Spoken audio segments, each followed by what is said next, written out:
Dear doctors, we are live.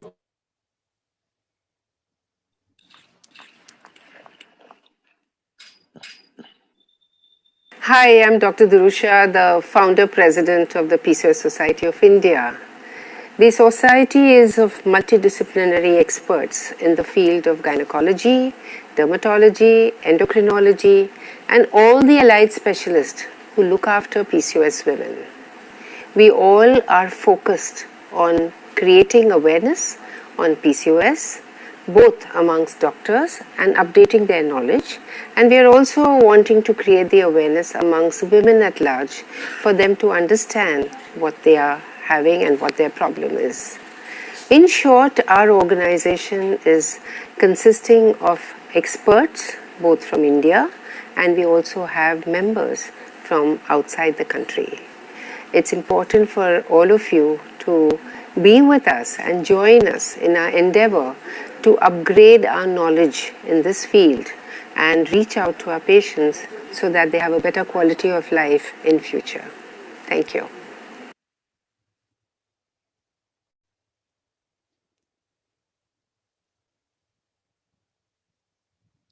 Yeah. Good evening, everybody.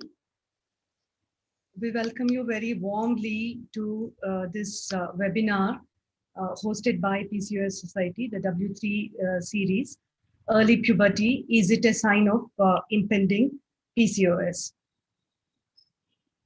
We have a team of experts, Dr. Geeta Chopra, Dr. Kavita Bhatt, Dr. Rajendra Nakhre, and Dr. Sharvil Gadve to answer all the relevant questions pertaining to this aspect, which we are all very concerned about.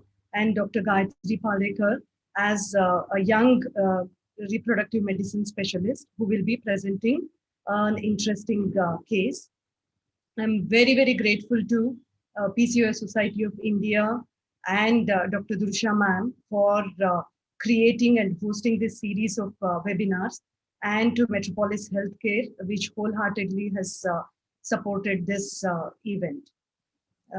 We all have heard Dr. Durusha speaking a minute ago. Just to give a bit more insight into Dr. Durusha, she's the director of Gynae World Center for Women's Health in Mumbai, founder president of PCOS Society of India, founder trustee of Women's Empowerment Foundation, trustee and past president of MOX, chair of special interest group on reproductive medicine in PCOS at Aspire, international advisor for special interest group of ESHRI, past president of ISAR, FOXY, and Indian Menopausal Society, and past director of digital education, International Menopausal Society. Gayatri. Gayatri, unmute yourself.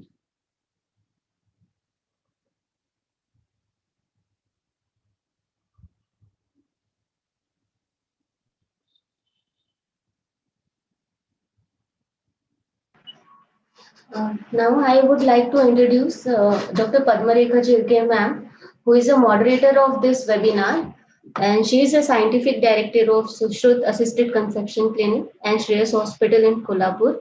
She is managing committee member of PCO Society of India.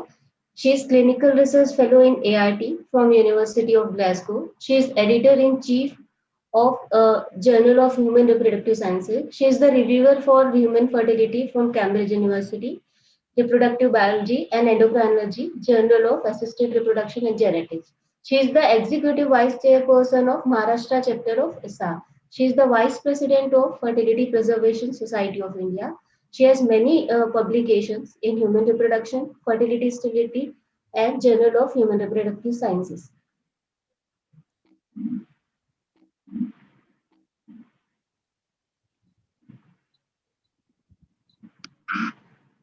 Now to briefly introduce Dr. Gayatri Palekar. She's been the specialty medical officer at District Hospital Shiroda, senior resident at Sahara Hospital Lucknow, and she has done her DNB from KEM Hospital Pune. Her research interests have been issues with cervical incompetence during pregnancy and the interventions for the same, assessment and intervention for the same. Currently, she's doing her ICOG course in reproductive medicine at our clinic, Sushruta Assisted Conception Clinic in Kolhapur. I would now like her to present the case. So, everybody, and warm welcome to all of you for today's webinar. It is early sign of impending PCOS. I would like to thank Dr. Durusha ma'am for giving me this opportunity, and I would also like to thank Dr. Padmarekha Chirge ma'am for the same. Now I am doing the case presentation. It's about a close friend's daughter of Dr. Chirge ma'am. When she visited our clinic, her age was 8 years 3 months. She had just started third standard, and she was very keen on her studies. But she doesn't have any much outdoor activities, but she had just started her dance classes twice a week. So mother brought her because she had noticed some breast development since last 4 months, and she had also noticed a few thick hair in pubic and axillary region since about the same time. Mother was concerned that she may start her period soon, and child concerns were that she feels awkward when she was wearing well-fitting clothes, as her friends commented on her breast. So her last visit to pediatrician was 6 months ago for the upper respiratory tract infection. Still related to her mother is a professional person. Uh, she exercises regularly. She never had any menstrual problem. Her menarche at the age of 14 years. She has also a younger daughter, and her both of her pregnancy were spontaneous conception with delivered full term. Now coming into examination part, first child assented for examination. Her pulse was 80 beats per minute, and her blood pressure was 100 by 60 millimeter of mercury. Her height was 1.4 meter. Weight was 48 kg, with a body mass index of 24.5. Then she admit some recent weight gain. She had no stripe, no acne. Her breast was at tender stage 3, and her pubic hair was also tender stage 3. And her abdominal examination, it was normal. And as far as parents concerns, mother height is 1.54 meter with a body mass index of 24, and father's height is 1.63 meter with a body mass index of 21. So my presentation is over, and I would like to welcome Dr. Padmarekha Chirge ma'am again to start the interactive session for today's webinar.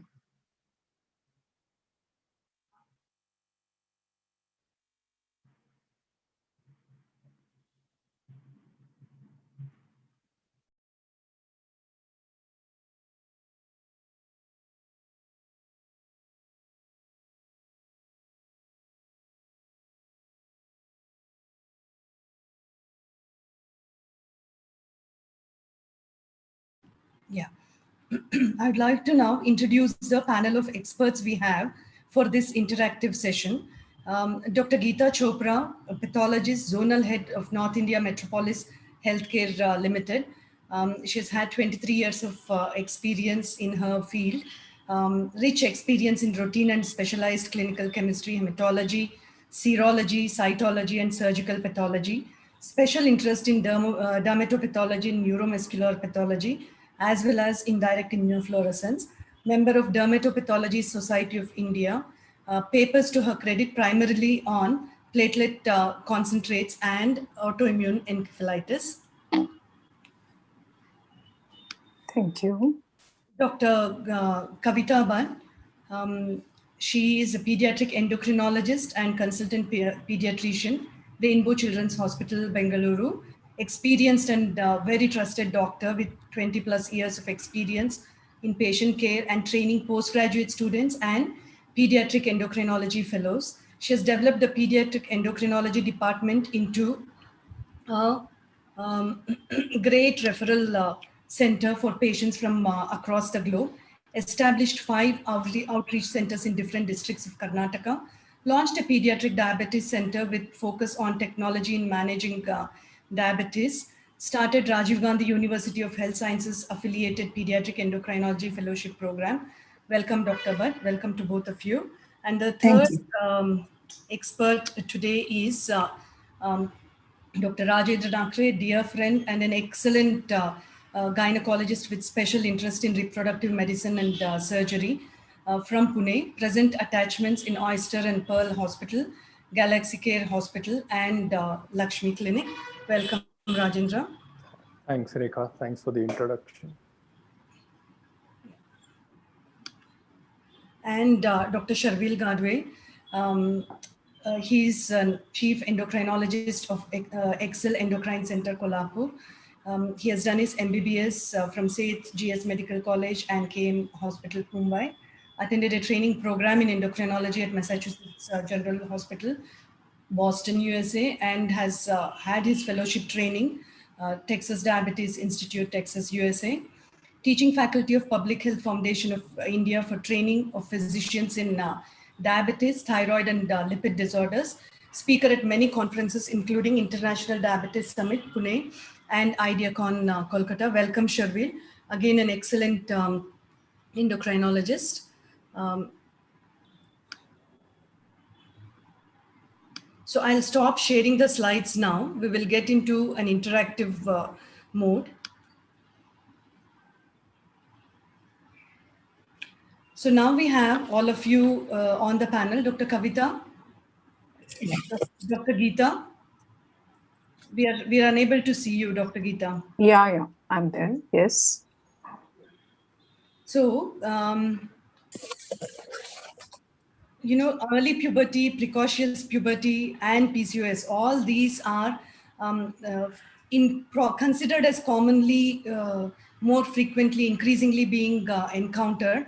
And they do create an important dilemma in the consultation with them primarily. So the whole discussion now is to sort of remove the dilemma and bring some consensus as to how we should be dealing with children who present to us with early or precocious puberty. So I'll start with Dr. Rajendra Nakre. So Rajendra, I would like to ask you, you've heard the case presentation. So this is a child who came to us a few years ago. So what would be the first thing that comes to your mind? What would be the probable diagnosis? And also, what do we mean by this Tanner stage? I really would like you to highlight on this. Yes, so I think after listening to the case history, I mean, my first diagnosis would be one of early puberty or precocious puberty. And I think as far as the Tanner staging is concerned, it's actually a classification which denotes the progressive development of breasts and hair growth, both pubic and axillary. So it is divided into 5 stages, where stage 1 is the prepubertal stage, and stage 5 is more or less is the adult stage. There are certain landmarks at which the onset of puberty coincides with Tanner stage 2, whereas menarche or the menstrual flow would coincide with Tanner stage 4. I mean, these are rough guidelines. You have to remember that puberty being a physiological process, there are going to be variations in the development. Yeah, so I think this Tanner staging is very easily available, and it's been a long-standing guideline. I think we have been referring to from our student days. So thanks for that.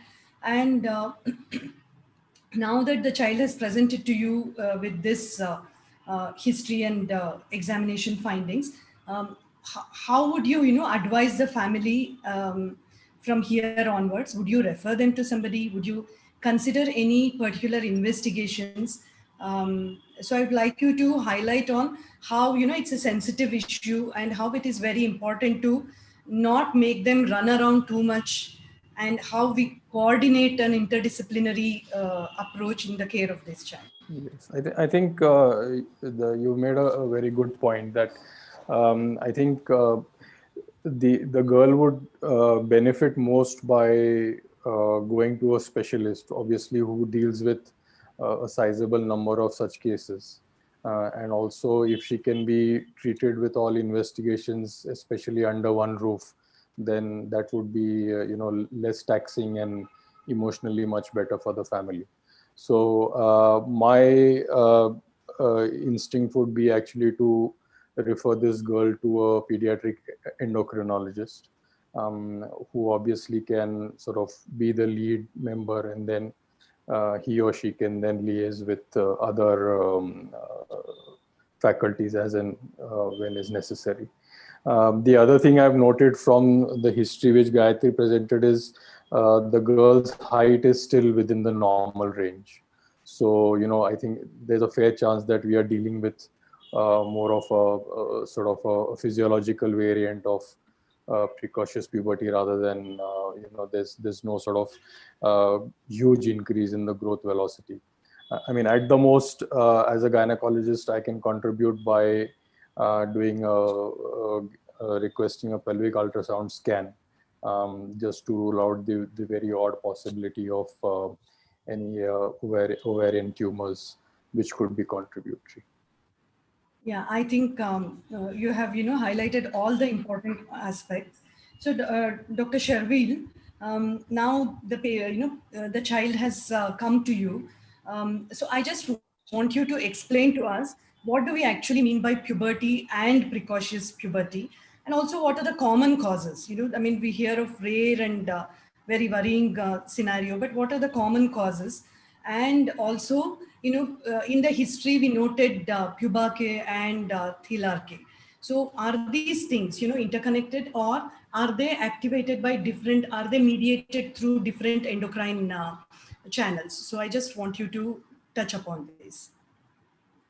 So when we say we are dealing with a case of precocious puberty, so by definition, that means we see any sign, any secondary sexual character in a child.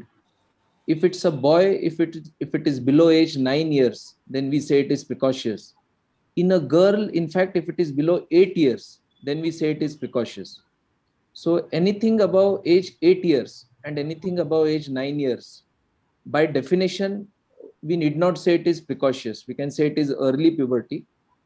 However, we need to be patient-centric, and these definitions are all arbitrary. When we look at this particular child and we realize that the child is 8 years old, 3 months probably, 8 years and 3 months, and is having signs, the child is having signs of breast development and pubic and axillary hair development. So by definition, this child comes in the definition of early puberty.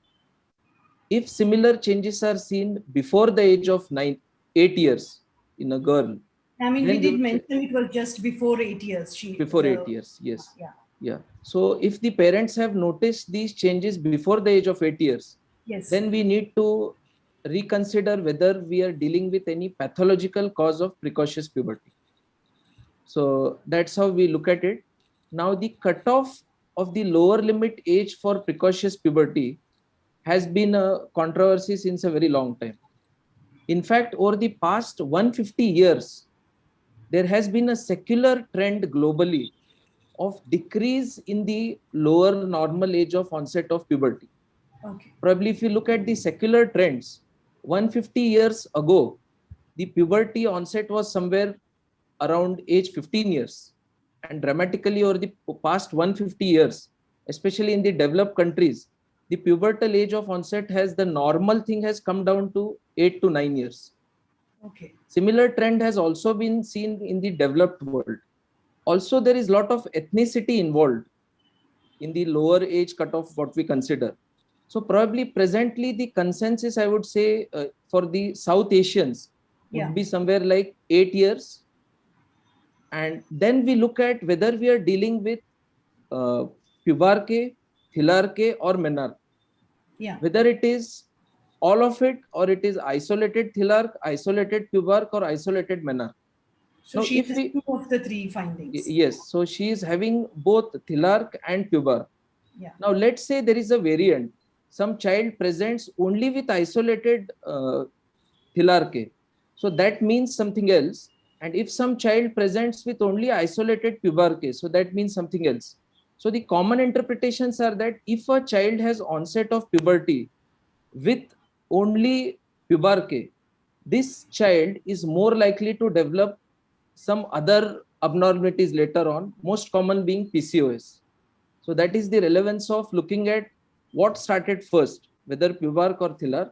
Similarly, if child has started having breast development early, then the chances of menarche are early rather than the child which started having the axillary and pubic hair development.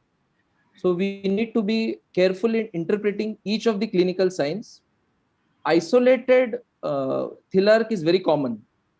It often does not require treatment. It can spontaneously regress or it does not progress in many cases. So if a child has early isolated thilarche, we need to evaluate and probably wait and watch. That might be a good policy in many cases. Okay. In case of isolated pubarche, however, it is worthwhile going with the endocrine evaluation just to rule out any adrenal causes or other causes of any, I would say, peripheral precocious puberty, which is more likely when a child presents with isolated pubarche. So that's how we look at these different aspects. The menarche and thilarche probably indicate the activation of hypothalamo-pituitary ovarian axis. Yes. And pubarche is more because of adrenal axis, yes. So that's how you base your investigations also. Yes. So now, Dr. Kavita Bhatt, Dr. Nakre has done the ultrasound, and the ultrasound is reported as normal. So,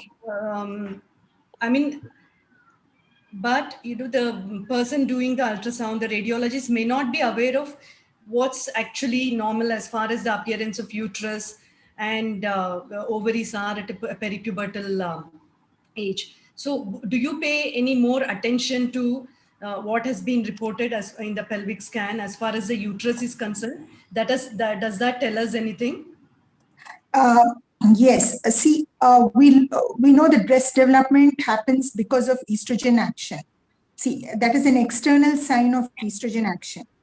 Now, the uterine growth is an internal sign of uterine action. So we need to corroborate it with an ultrasound. And there are certain numbers, cutoff values. A uterine volume of greater than 1.8 ml is believed to be the cutoff between pre-puberty and puberty. And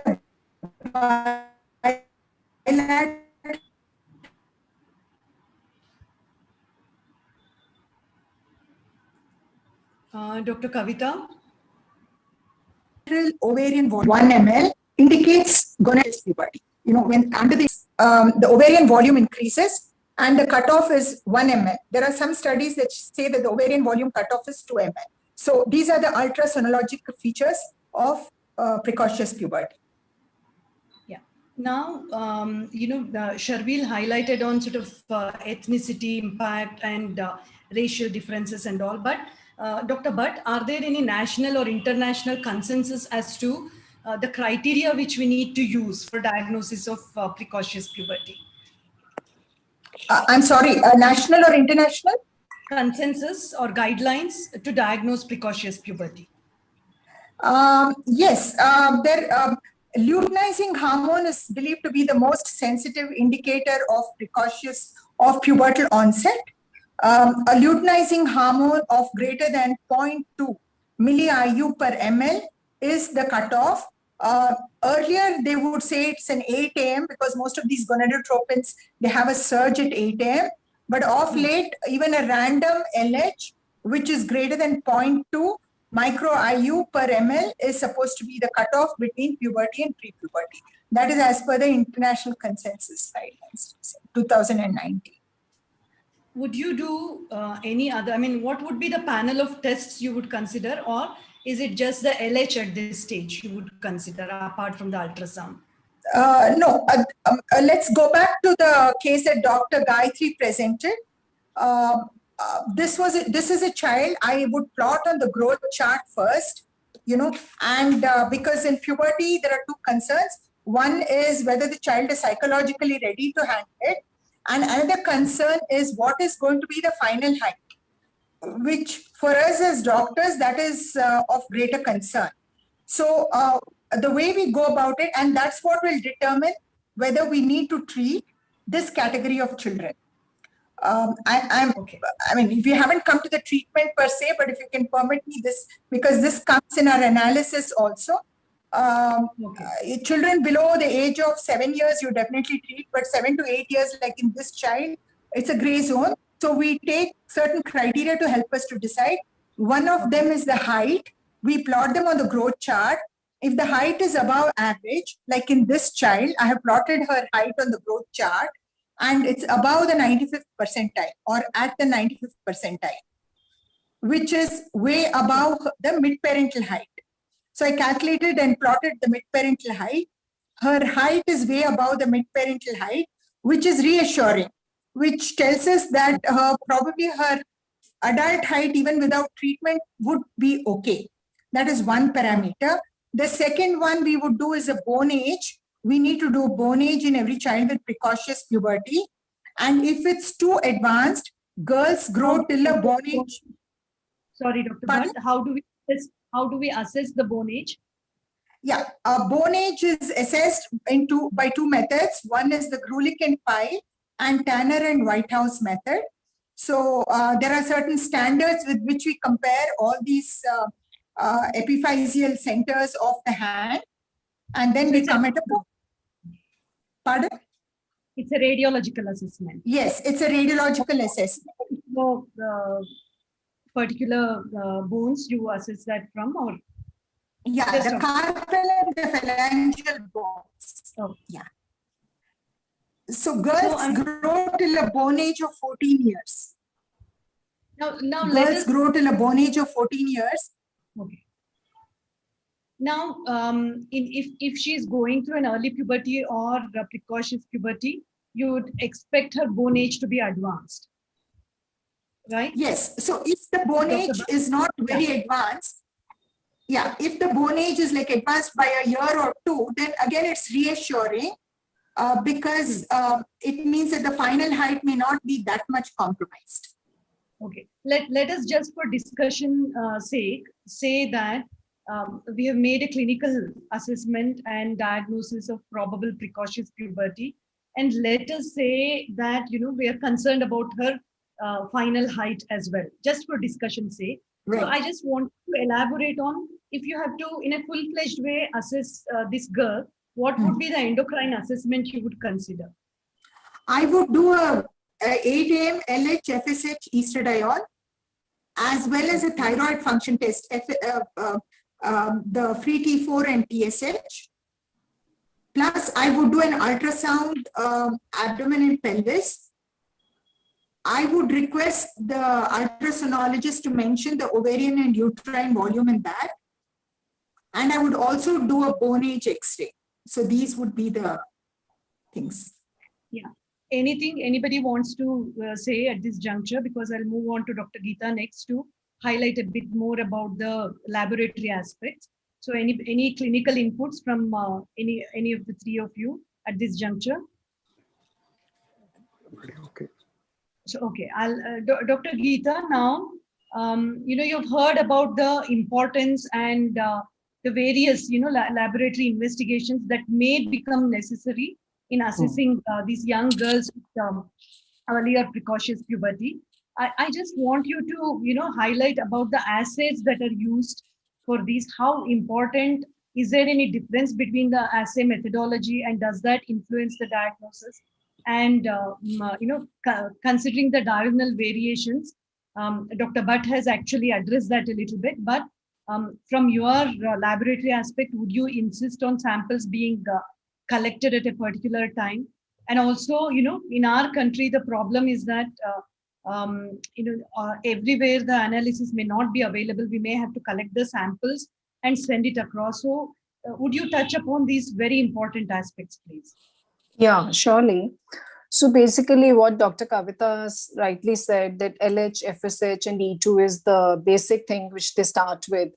So most of these assays, you might take it in the morning, but nowadays most of the studies say it can be taken anytime. But it is very important to, transport the samples at serum samples in gel tubes at 2 to 8 degrees. So these 2 to 8 degrees, maintain the cold chain is very important. So that would be stable up to 7 days. And if frozen, it will be proportionately, depending on which parameter, that would be much more, maybe from 28 days to 60 days maybe. So other than that, we get a battery of tests, which I would maybe extend those also. So for example, testosterone is very important. So many of the labs, total testosterone or free testosterone, people ask for. So many of the labs, because they might not be having free testosterone facility, so many of the people go for total testosterone. But whereas free testosterone is much better, because as you know, the total testosterone is bound to the protein bound. So, you might. So, but the only issue here with many labs is that even if they are doing, they might be doing with ELISA methods. And ELISA has its own limitations. So that is why everybody is, trying to get total rather than free. But if we get done free, so we at our labs, we do by Clio. This is an automated platform. So that is giving very good accuracy, and there is no issue in precision and specificity. So they are quite sensitive in specificity. That is one I would like to say. The other things, maybe they might go for 17 OHP. In 17 OHP, you might take an early morning sample. But again, it is done by Clio method, and cold chain has to be maintained. And of course, the clinician might ask for prolactin if indicated clinically. And generally, prolactin is moderately high. And so they might also go for tripoled prolactin if it's significantly high, say more than 200 or 150, something like that. And insulin, of course, there's. So most of the things, most of these all analytes maintaining a cold chain, they behave fairly well. And because we have, nowadays good platforms on Clio or CMIA, so they are pretty accurate. Yeah, I mean, as you very importantly highlighted, chemiimmunoluminescence has actually revolutionized the way we understand hormones, I think. And just coming back to this LH, the endocrinologists have said that a value as low as 0.2 units per liter is significant for a girl of that age. So are these tests, what is the lower limit of detection for LH with these? So lower limit is 0.01. So this highly, sensitive. So LOD is not an issue. So it is quite good. Fine. And also, I just want you to come back to the thyroid tests. Again, there are a lot of misconceptions about how they need to be done, when it needs to be done, what panel needs to be done. And it's a common test. We would do any aberration we consider along the... So similarly, like, what I said, total and free testosterone, similarly, free thyroid would be a better choice. So free thyroid, free T3, T4 and TSH is done. Many a times clinicians ask only TSH and free T4. So anyways, basically, so that morning early fasting would be a good idea, because there's a lot of, variation if we see. It's important that it is the TSH is done always early morning and fasting. Is it? Yeah. So basically, there may be variations. For example, if somebody gives, after lunch, it may, the thyroid may, the free T3, T4 or total T3, T4 may give higher values. Although we say that, biological reference interval is up to 15 for TSH, but it is always good to give a morning sample. Yeah. Sharvil, just, anything you want to add about the thyroid assessment? And also, I want you to, again, highlight what's the difference between precocious puberty and early puberty. Is it only the degree, the time of onset? It is the only distinguishing factor? Should they both be evaluated with equal sincerity and concern, or do they mean different things? So actually we need to correlate all the three aspects. First is the clinical findings for the patient. We should precisely know what is the patient's chronologic age. We should go back to the patient's birth date, calculate the chronologic age, then calculate the patient's height age, and then go ahead and do a X-ray of the hand, what we typically do for a bone age, and calculate the bone age, and then calculate patient's mid-parental target height, and then put in all these four things together to decide whether we need to intervene medically or we leave it as normal early precocity or normal early puberty.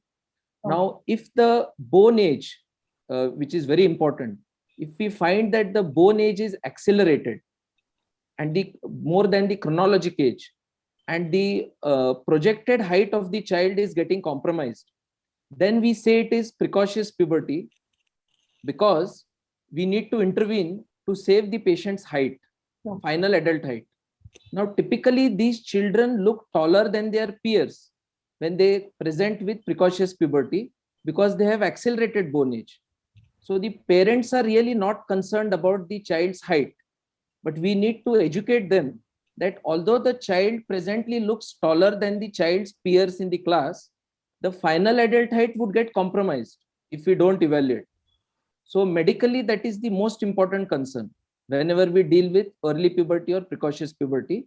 So putting in all these together, height age, bone age, chronologic age, clinical findings, and lab tests. So all this put together, we make the final diagnosis and then decide whether to treat or whether to wait and watch. Would you, in children presenting with early or precocious puberty, are they specifically prone for any particular disorders during their reproductive life or in the long term? I mean, is there any evidence to suggest so? Now, many times, yes, children who present with early puberty, one common association which is now seen in many cases and even published literature is obesity. So obese children tend to have early puberty. That is a common thing. That is very important. Yes.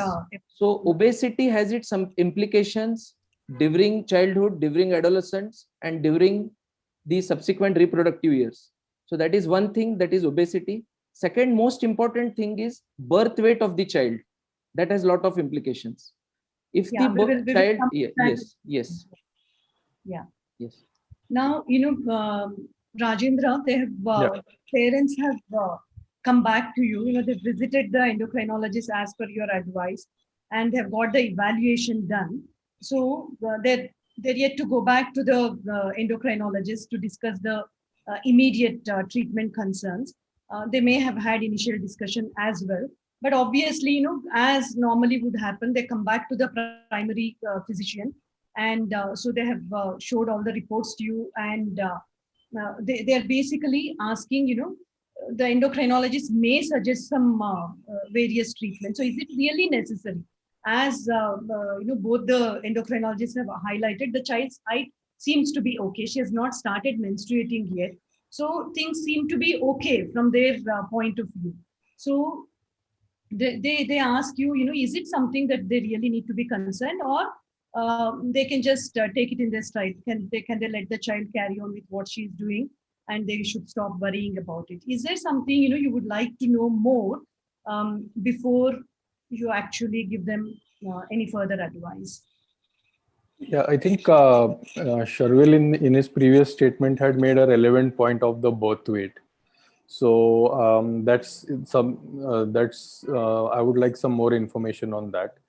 And obviously, if there's anything else in the maternal history or in the family history, like history of gestational diabetes, or so these would all be sort of aggravating factors which would explain the early precocious puberty.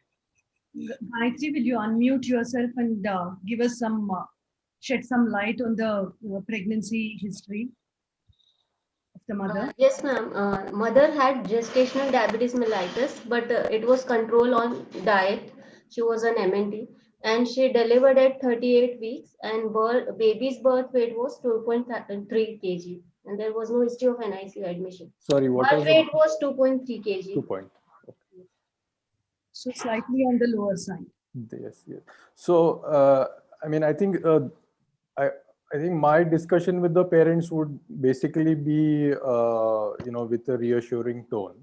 But what I would explain to them is that, given the fact that this young girl has had an puberty, and that to me points to an element of of an active adrenal axis.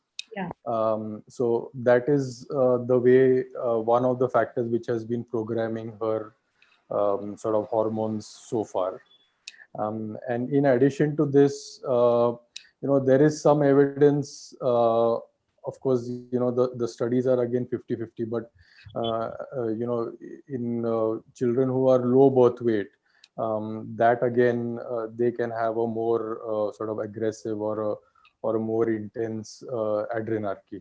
So again, to sort of possible fetal origins for yes, this. the fetal origins for PCOS, and then Yeah, again, I mean, history does say that she had at least impaired glucose tolerance, that's if not full-blown gestational diabetes. The baby was born full term, but Yes. on the lower side, maybe on the between 5th and 10th centile for birth weight.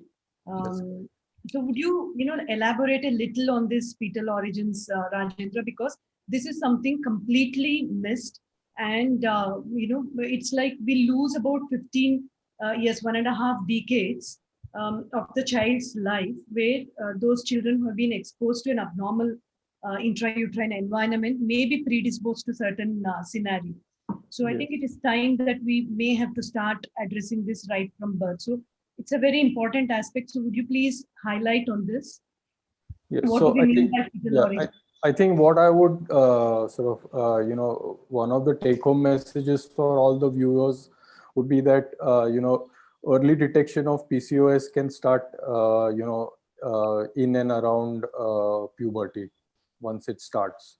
So currently our approach has been, we either tend to see these girls when they are teenagers, they come to us with menstrual Correct. problems, or our first meeting with them is when they present with subfertility. So Yes. I think the peripubertal time is an excellent it's like it's catching the problem early. So I think this would be one of the take home messages for the viewers. And I think, as you said, as far as fetal origins of PCOS, there is a concept of fetal programming. So the original theory was that it linked to fetal malnutrition. But as far as if we translate it to today's topic, then I think it is any factor which causes hyperandrogenemia. Yeah. That seems to be one of the most important determinants. And we also know that because the puberty is a very active time of the girl's life, there is all associated insulin resistance and hyperinsulinemia already present. So in such a scenario, if you add more fuel to the fire by, say, if the girl is obese, or if she has a family history of diabetes, then you are tilting the scales in favor of early PCOS. So that And also is, very early on, I think, we never, for a long time, we have never addressed the catch-up growth for That's baby. That's So correct. that is something. Maybe Dr. Kavita? Dr. Kavita? Yes. Yeah. So I just would like you to, would you highlight a little on what do we mean by catch-up growth for these infants born small for gestational age, or those who are born to, mothers with placental insufficiency, and as Rajendra said, exposed to intrauterine environment of hyperandrogenism. There is some concern that if these babies born small, if they have a catch-up growth in the first 2 years, they actually may experience more of childhood obesity, and later on prone for various metabolic problems. I mean, what is your opinion on that? And then we come back to this situation we are concerned about. How do we treat this girl? Whether do we treat her with active medication, or do we just observe? So would you just initially highlight on this catch-up growth phenomenon? Because I think that's a very important message that needs to go to the viewers for babies born small for age. Right. We see many of these parents of small for gestational age babies trying to fatten them up. Yeah. Or by crook, and by the time so it's important to counsel them right at the beginning that it's overall health that is important. As long as the child is healthy, they shouldn't, because studies have shown that rapid catch up, especially in terms of weight, which happens in the first year of life, is metabolically detrimental to the child. See, SGA itself is heterogeneous. SGA children could represent these constitutionally small children. You know, they track along their growth rate, everything is fine, and we really don't need to do anything much about them. SGA could also include fetal growth restricted babies, and these fetal growth restricted babies are more prone to metabolic complications. So we need to be extremely careful with these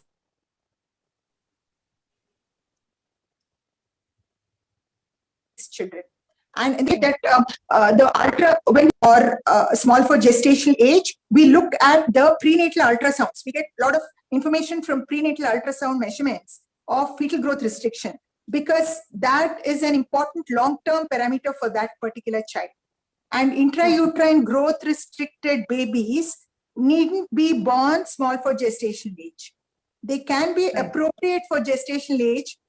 I mean, they might have been destined to be larger babies, but they would have faltered a little. But at birth, their weight could be appropriate for gestational age. It's the pregnancy history, the history of ultrasound monitoring that would help us determine whether there was fetal growth restriction. So it's a continuum, you know, like it really is a continuum. Yeah, they are the ones at risk. Yeah, okay.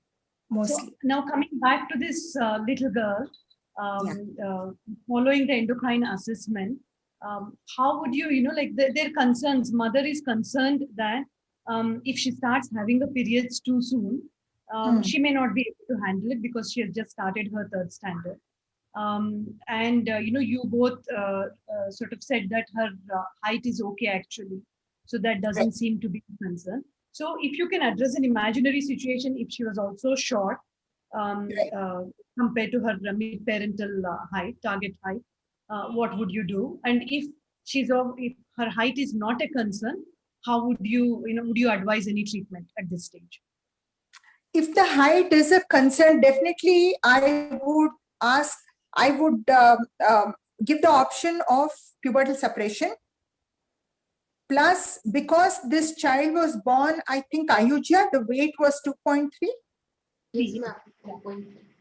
So maybe see what happens when we start long-acting GnRH analogs to suppress puberty, their growth rate slows down sometimes quite a bit. So there are times when it could offset the advantage in terms of height also. So there are some studies, though it's not the standard of care, wherein individual decision is taken to add on growth hormone in an attempt to improve the final height. So that is with regards to the child whose growth potential is probably compromised. This answer would be for that. Okay. And if the growth potential is not compromised, I counsel the family to, you know, the children are actually okay. It's the parents who get very worked up and transmit their anxiety to the child. So I would put it across to them. And if the child is going to be getting her periods after 9 years or so, children get their periods around the born age of around 11.5 to 12. So approximately, of course, it's not a hard and fast rule. So if the child is going to be getting her periods, I counsel the parents that usually menarche happens around 2 years from the breast development. So it doesn't mean that this child is going to have a periods immediately. And sometimes I highlight the the side effects, which are actually not great. It's quite a safe thing. But if I feel that the child doesn't need to be on that, I also highlight the side effects, so that the parents don't take a decision based on their emotions. So that's these are the things that I would do. Now, suppose, Sharvil, they need to be, if the child is put on, let's say both growth hormone and GnRH agonist, what would be the length of proposed treatment? And what would be the length of proposed treatment? Right. It's not recommended to continue a long-acting GnRH analog beyond the bone age of 12 years, because then it could contribute to reduction in bone mineral density. We know that bone mineral density, the accretion of bone mineral density happens during adolescent period, and we don't want to prolong this for too long, because we don't want this child to end up with osteoporosis earlier than usual. So it's recommended that long-acting GnRH analogs be stopped at a bone age of around 12 years. Bone age of 12 years. Okay. Right. So Dr. Geeta, is Dr. Geeta here? Or I'll go back. Yeah. Dr. Geeta, if a child is on treatment for precocious puberty, do you have any panel of tests they need to do on a regular basis, or every 6 months, every 3 months, or annually? So we have a panel of tests, like we have PCOS profiles, as well as we have a panel of tests like LH, FSH, and along with testosterone levels. So I feel that generally the follow-up is with testosterone levels as per clinical, recommendations. The free testosterone levels are being monitored while the child is on therapy. Along with that, I think very important is because the patient, there may be metabolic changes happening. So it is also important to do a free fasting lipid profile, because there's a lot of chances of dyslipidemia is there. And along with that, I think we should also do HbA1c to see how the child may go into diabetes or insulin resistance. So these are the things we should and anti-TPO antibodies as the child further develops, because there is also chances of having autoimmune thyroiditis. So anti-TPO is also a good idea to take a follow-up. Yeah, Dr. Sharvil, now, whenever we talk about any hormonal therapy, naturally there are concerns, because we are talking about a couple of years of treatment and 2 modalities of treatment, and people would easily associate GnRH agonist therapy with bone issues. So how do we address these? And also, there are financial concerns. In general, it's believed that hormones are expensive. So how do we address these issues? And also, is there any other alternative we can consider in some of these children? So if we diagnose that the child has true precocious puberty, first we then further test whether the child has peripheral precocious puberty or central precocious puberty. So further we do tests including a GnRH stimulation test and MRI pituitary. After all this confirms that it is central precocious puberty and there is no cellular mass, it is idiopathic central precocious puberty, then we go ahead and treat with the ideal way to treat it is using a long-acting GnRH agonist. So either we have an option of using a long-acting leuprolide preparation or a triptorelin preparation.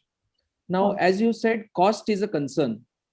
So whenever we tell them the modalities of treatment, so we first give them the option of a long-acting GnRH agonist. If cost is a concern, leuprolide would be the choice. If cost is not a concern, triptorelin would be the choice. Adding a growth hormone further amplifies the cost many times. So whenever the cost is a concern, we usually are unable to give growth hormone. But otherwise, the best choice would be a combination of giving triptorelin, long-acting, and growth hormone. for the adequate patient's weight. Now, as you said, the parents have concerns for hormone therapies.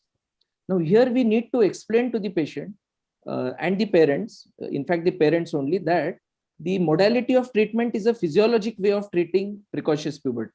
So we need to explain them that there is a pituitary which is driving the early puberty, and we are just suppressing the pituitary using a hormone which is body's own hormone, that is GnRH agonist. So that is the way we explain it to them. And that when we explain well, the parents usually don't have concerns. And yes, cost is a factor. And usually then we opt for, yeah. It's not like at one time. I think the cost is over a period of time. So yes. So yeah. So if we offer the best way, then would be offering a 3-month depot of leuprolide, that is most cost effective.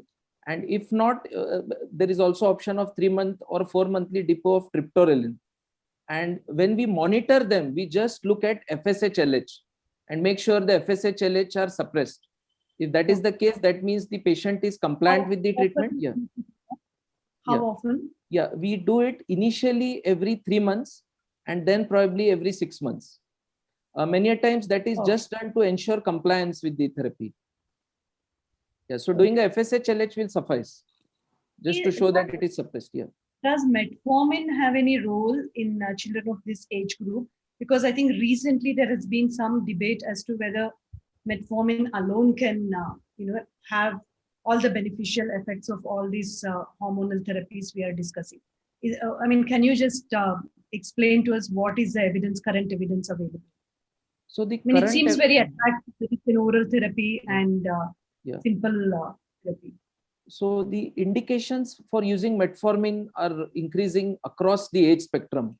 So be it children, be it adults, be it the geriatric age group. So metformin has many good things. One thing which I would like to mention is that if a child is obese and obesity is associated with any of these pubertal aberrations, and one drug which we may consider as an option for an obese child we have ruled out other syndromes and we want to treat, and then we may consider metformin even for children in this age group. Although the results are very modest, not very robust, but it is a safe drug. However, it will have no benefits in terms of precocious puberty. It may have some benefits in terms of the obesity contributing to precocious puberty. Okay. Yeah. Now, Dr. Kavita,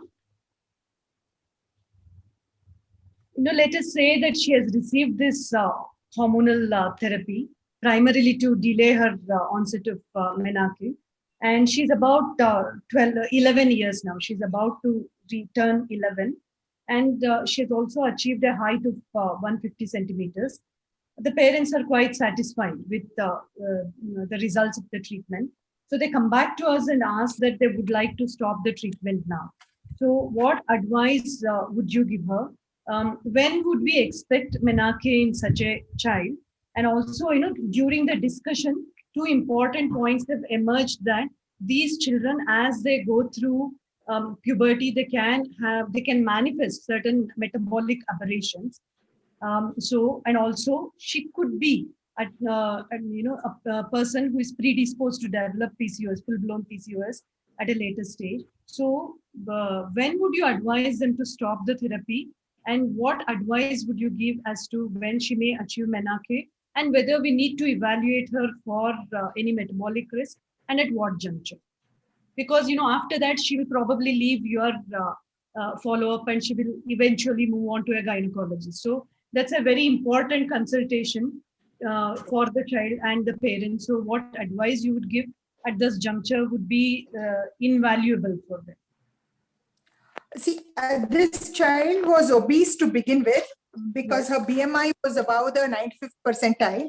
So, and she was born SGA. So it's like a double whammy. She is definitely at very high risk for PCOS. And I would begin the counseling about lifestyle changes, which is the first line of treatment for PCOS. We don't wait for that. So a very aggressive lifestyle transformation should be in place. Then as far as the treatment decision goes, like I said, it's around at around a bone age of 12 is the maximum time that we would want to continue. And if the parents decide to stop it, I would counsel them that the child can get her periods anytime from 6 months to a year or a little more from stopping the medication.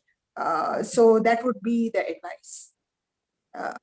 So would you, I mean, should they be advised any investigations like Dr. Geeta said, lipid profile and evaluation for any insulin resistance as Yes. she achieves menarche? Because I think some recent evidence says that it is not necessarily during adolescent period they develop all these risks. It is actually at the early teen. Right.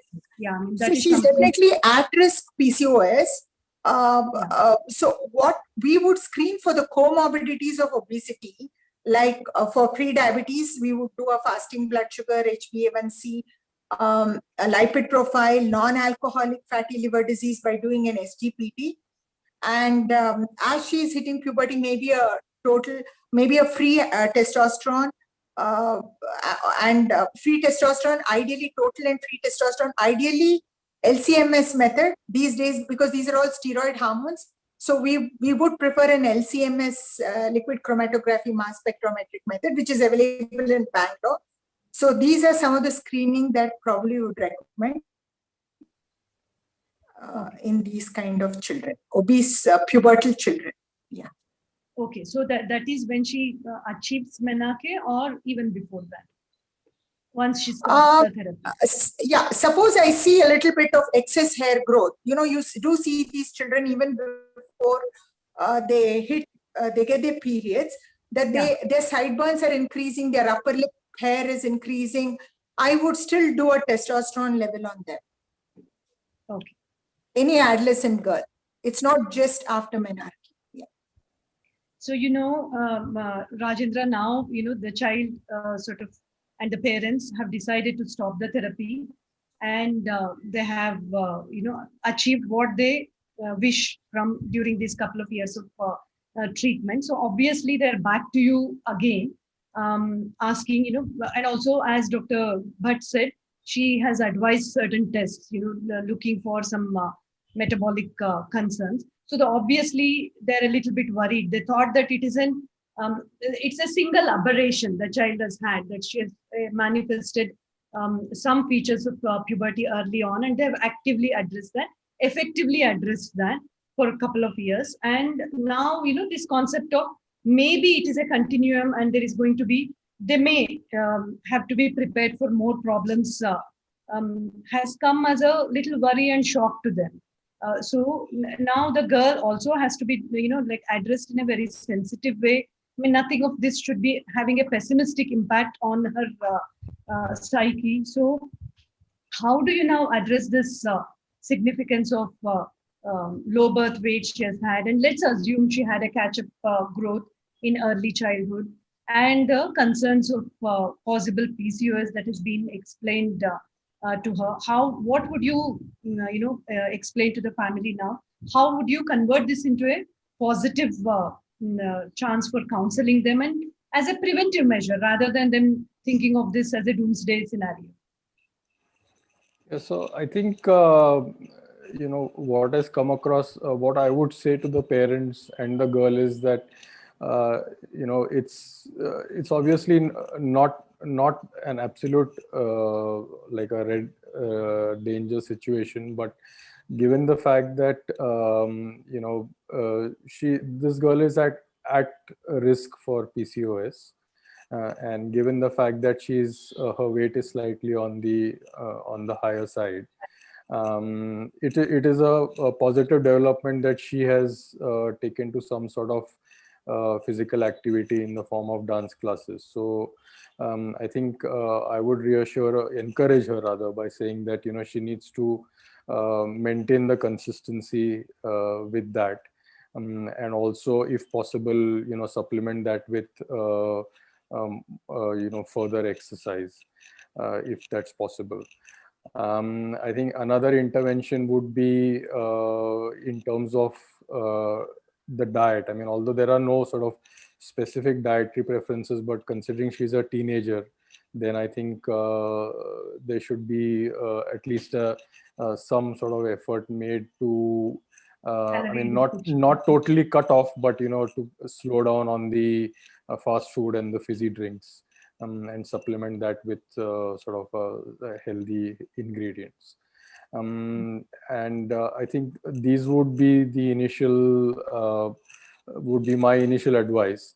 And obviously, as a fallback, then there is now sort of good evidence to say that even girls who are at risk of PCOS, we could, in theory, start them on medication, either in the form of oral contraceptives. I mean, if say, for example, irregular periods is a new development with this girl, then that could be considered, or later, if necessary, if there's a very slow response, then we could also consider metformin.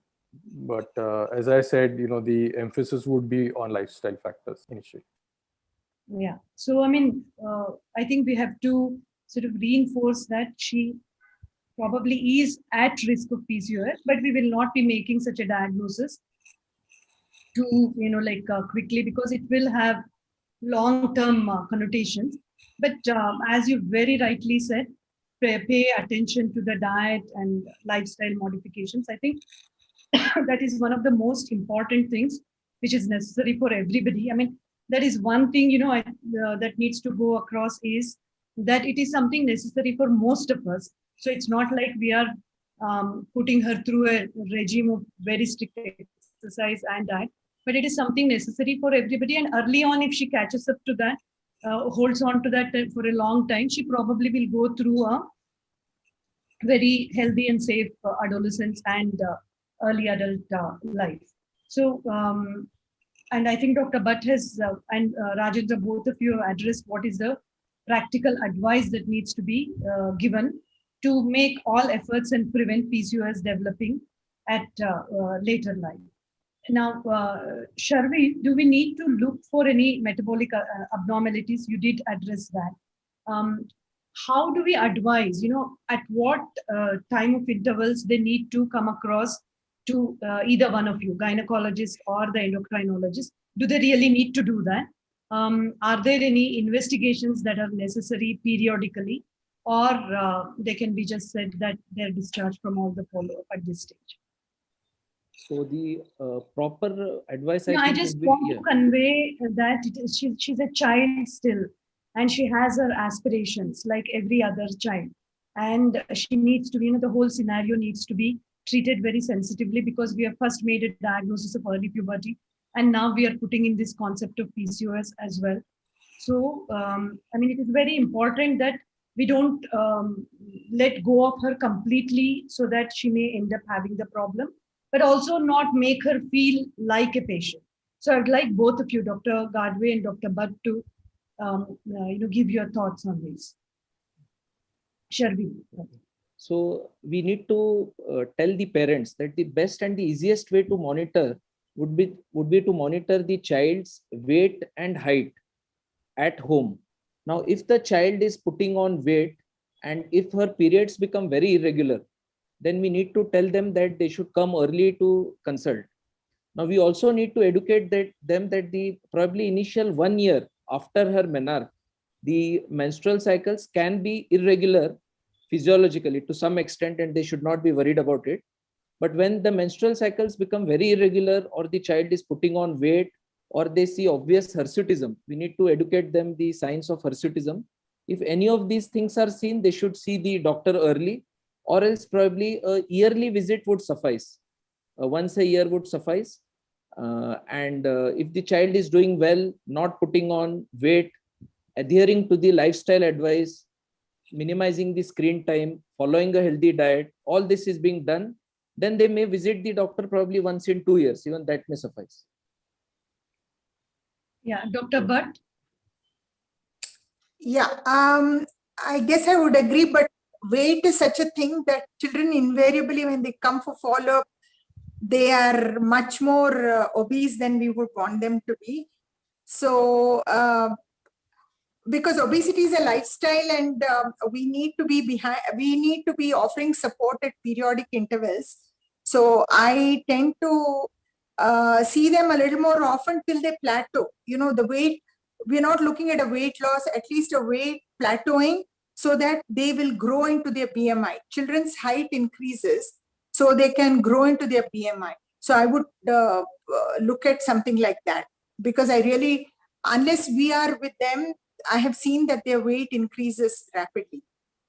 You know, periodically they need to touch base to keep up the momentum. And I think children are quite happy to come back to you to hear all your interesting stories. Just Dr. Geeta, back to you. You know, Dr. Geeta.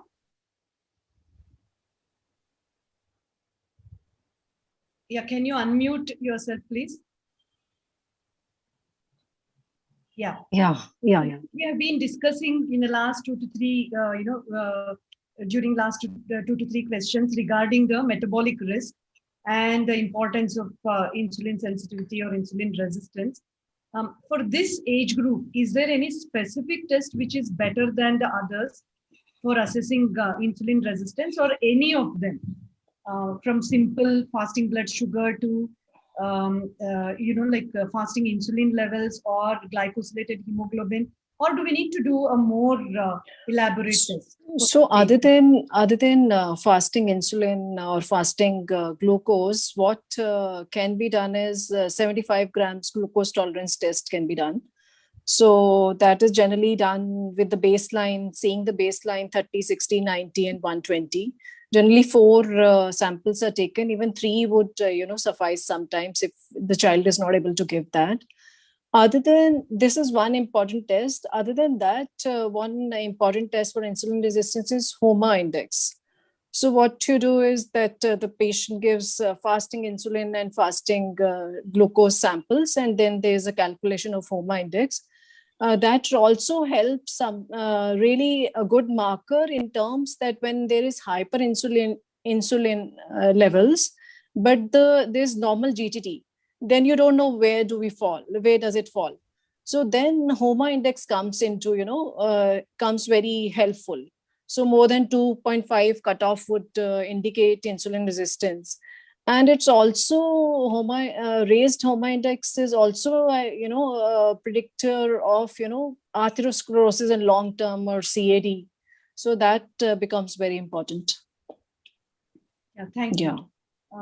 So to finish off with this very, very good interactive session, I just want to come back to you, Rajendra. Just can you give 2 or 3 simple pointed advice to her to go through her adolescence, to protecting her metabolic health and hopefully her reproductive health as well? Simple advice which she can practically follow most of the time. I think what I would say to her is that what she has gone through is probably an exaggerated variant of a physiological process, and I think there is obviously help at hand, but the best way she can help herself is by maintaining a reasonably healthy lifestyle, with paying attention to the diet, and obviously along with the physical measures, it's also important for her, the mental health, both because of the fact that she has gone through so much, plus the teenage years. I think attention has to be paid to that as well. So that is what I would say to her. I mean, so is it okay to introduce that concept of 10,000 steps? Walk as much as possible, even if not as an exercise. Be active. Walk while talking. Walk while studying. These kind of little things. So as I said earlier, apart from her, the dance classes twice or thrice a week, I think she could supplement that by increasing the frequency, just being more active and making it almost a daily affair. Yeah. Just we do have a few minutes. I wanted to ask all of you regarding we are hearing more and more about bisphenol A as an endocrine disruptor and causing one of the very important causes of PCOS. So, I mean, what are your thoughts about this? Because it seems to be present everywhere. So I just want to start with Sharvil. Would you please tell us where this bisphenol A is present and how is it affecting our life briefly? So the endocrine disruptors are actually causing a big problem. It is not just PCOS, it is everything. Increased incidence of diabetes, increased incidence of atherosclerotic heart disease, increased incidence of various neoplasms. So bisphenols and other endocrine disruptors are a big problem. Unfortunately, we at individual level, we cannot help it. But probably we should put in small efforts from our side to reduce our personal exposure to endocrine disruptors. So probably going more organic and following good lifestyle, all this can help in reducing our exposure to these endocrine disruptors. In fact, in terms of PCOS, there is a big discussion now that why we see an increase in PCOS. There is a secular increase in PCOS for the past 2 to 3 decades, even in developing countries, in India, elsewhere. So probably the root cause is endocrine disruptors. And it is not just the child's exposure to endocrine disruptors. It begins in utero. The mother being exposed to endocrine disruptors during pregnancy has implications, has epigenetic changes on the developing fetus. That has number of implications for all the lifestyle associated diseases in the subsequent years that the child may end up with. So the mother's exposure to endocrine disruptors should be minimized to begin with, because that has implications for the next 3 generations, I would say. Okay. A mother exposed to endocrine disruptors carrying a, let's say, a female fetus in her, and the female fetus is already carrying the genes which she will be transmitting to her baby. So mother's exposure has implications for next 3 generations. So that is a big way. Yeah. Which needs to be, aggressively addressed. Yes, this needs to be aggressively addressed. And pregnancy, yes, the 9 months of pregnancy are very, very important.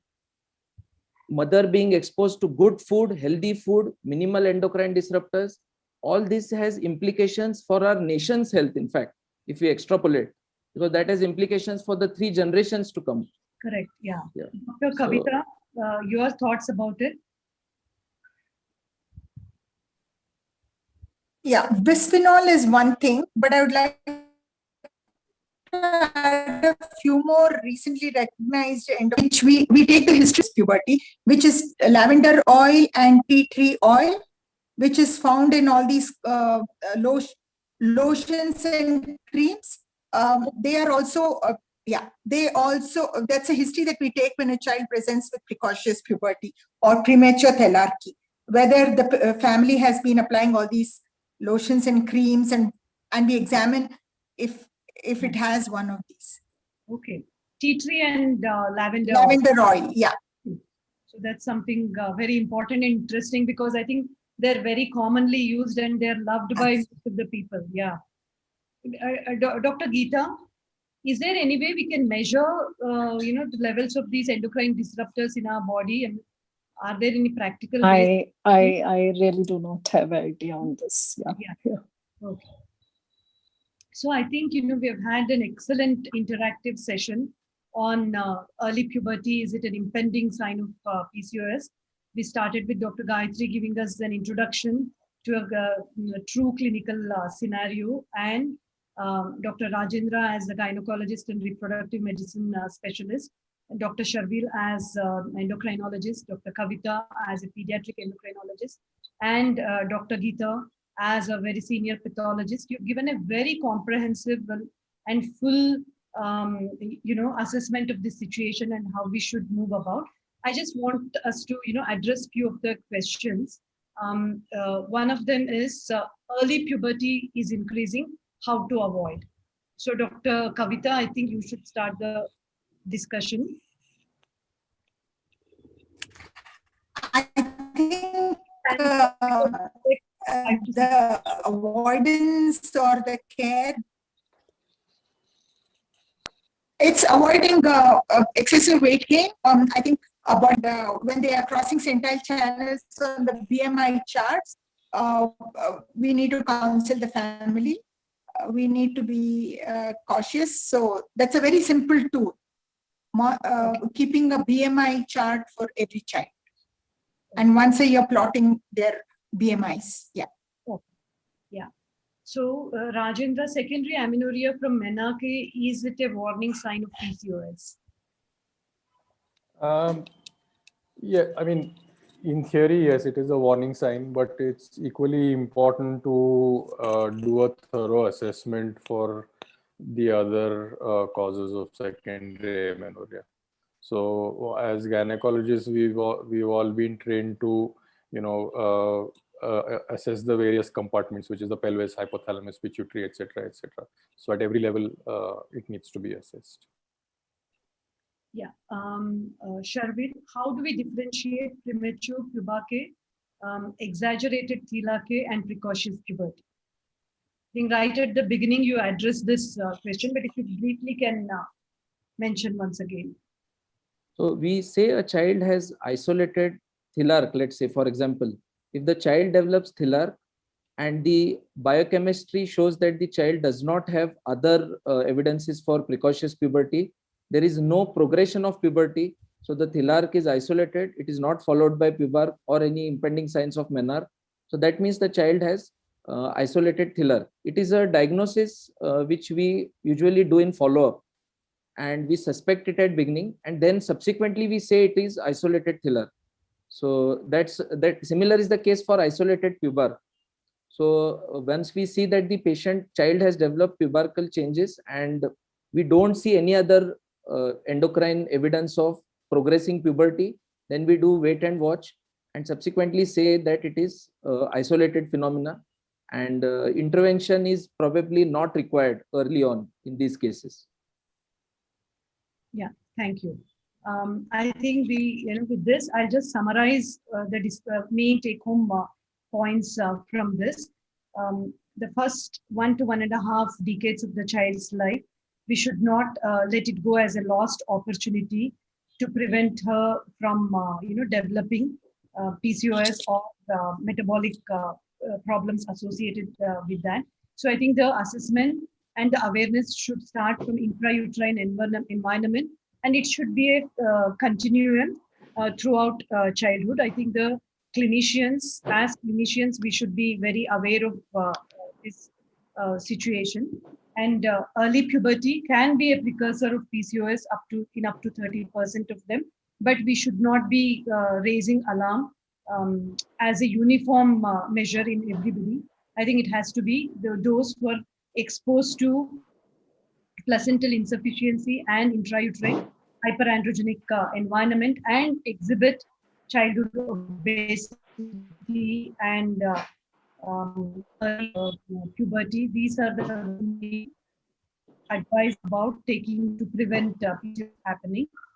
We need to start counseling from intrauterine life, and also I think the first postnatal visit when the couple come back to the clinic after delivery has to be used as the point of information, alerting the selected parents to these possible consequences without alarming them, and address the issue if precocious puberty happens, and if necessary, identify those at risk of metabolic abnormalities at early puberty. This is something I learned now, not later on in adolescent life, but at early puberty. That is when the metabolic abnormalities are at their highest. Identify those at risk of PCOS and counsel them as such, and not label them as PCOS early on, and convert the discussions into a positive opportunity and not a doomsday scenario.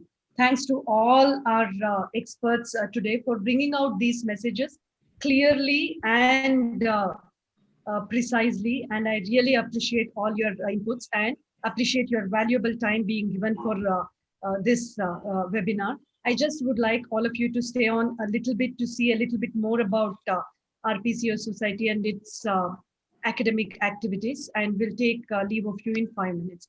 I'll just do some slide sharing now.